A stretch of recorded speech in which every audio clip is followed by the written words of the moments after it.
18. You can get drafted, sent to war, shot at.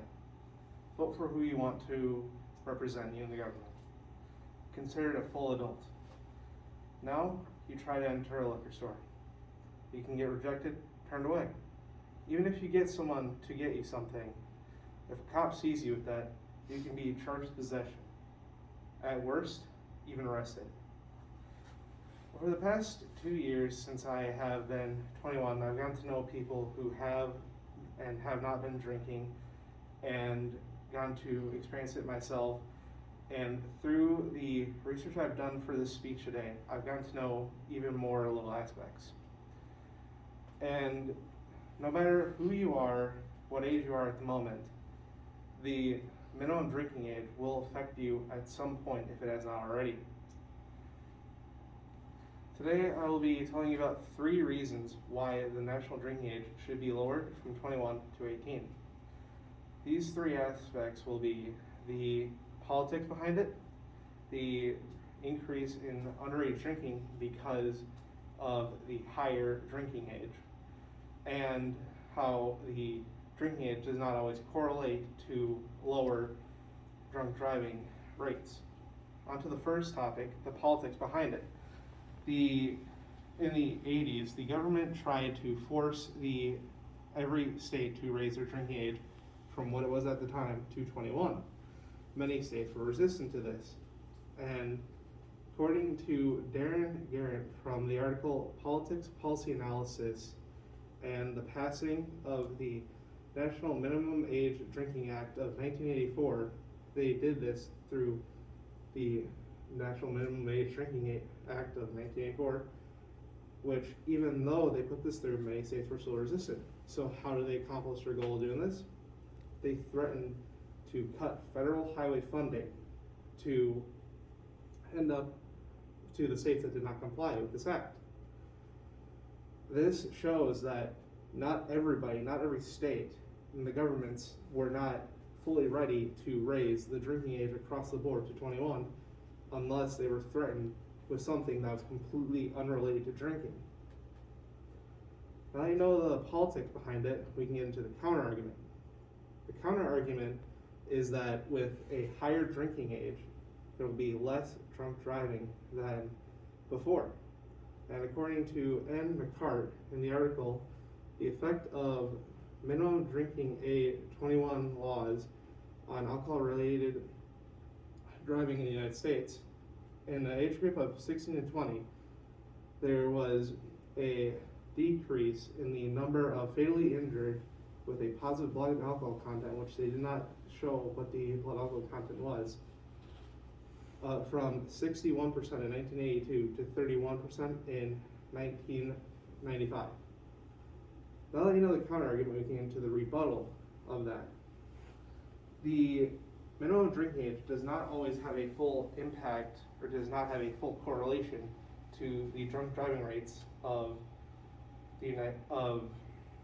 just driving. And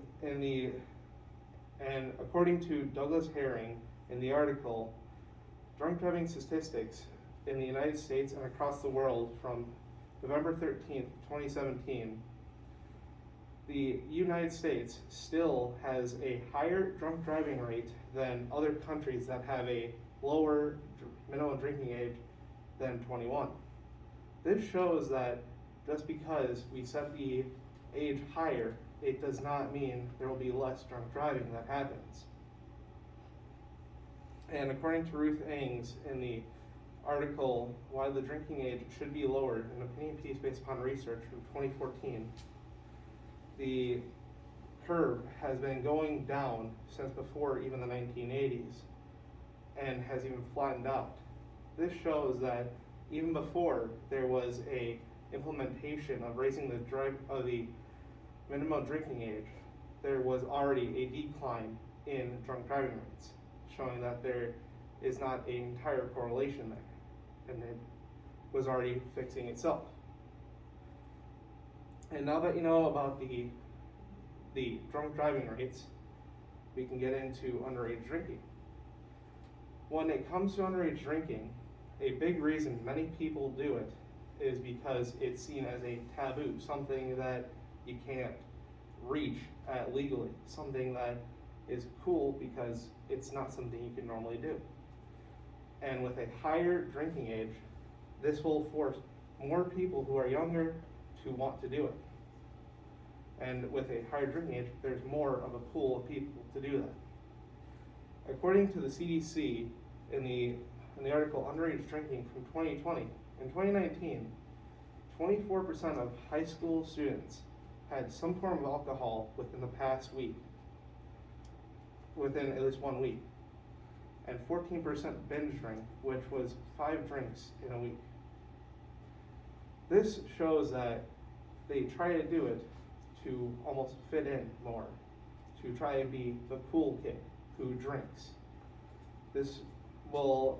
There is no entire way to stop it, but it can slow down once we lower the drinking age to bring it more in line so that it's not seen as cool of an idea because they are much closer to being able to get it themselves.